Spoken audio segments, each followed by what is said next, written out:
Les gens ont tendance à faire croire aux gens que ce que eux appellent Dieu, quand tu invoques Dieu, il ne répond pas. Mais si tu invoques Satan, il répond très vite. Ça, c'est ce qu'on veut vous faire croire.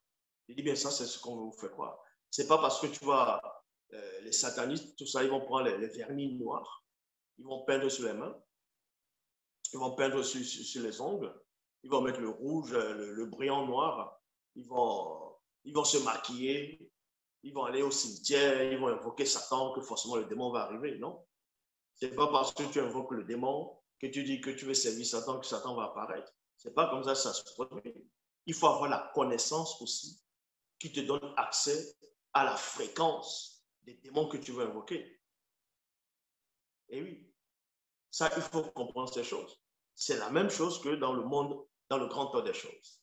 C'est comme quelqu'un dans l'ancien temps, tu veux appeler Moutatedi, celui qui guide et qui intronise les initiés. Si tu n'es pas dans la fréquence de Moutatedi ne viendra pas. Il ne viendra pas. Il ne pourra pas venir. Donc, il y a des gens qui vont prier Jésus, ils vont prier, ils vont dire Jésus, viens, Jésus, Jésus, Jésus le matin, Jésus à midi, Jésus le soir. Jésus ne viendra jamais. Jésus ne viendra jamais. Déjà parce que c'est un faux nom pour commencer. Et ce personnage n'existe pas. Mais derrière l'image de ce Jésus qu'on veut montrer, c'est un puissant démon religieux de haut rang et de plusieurs espèces.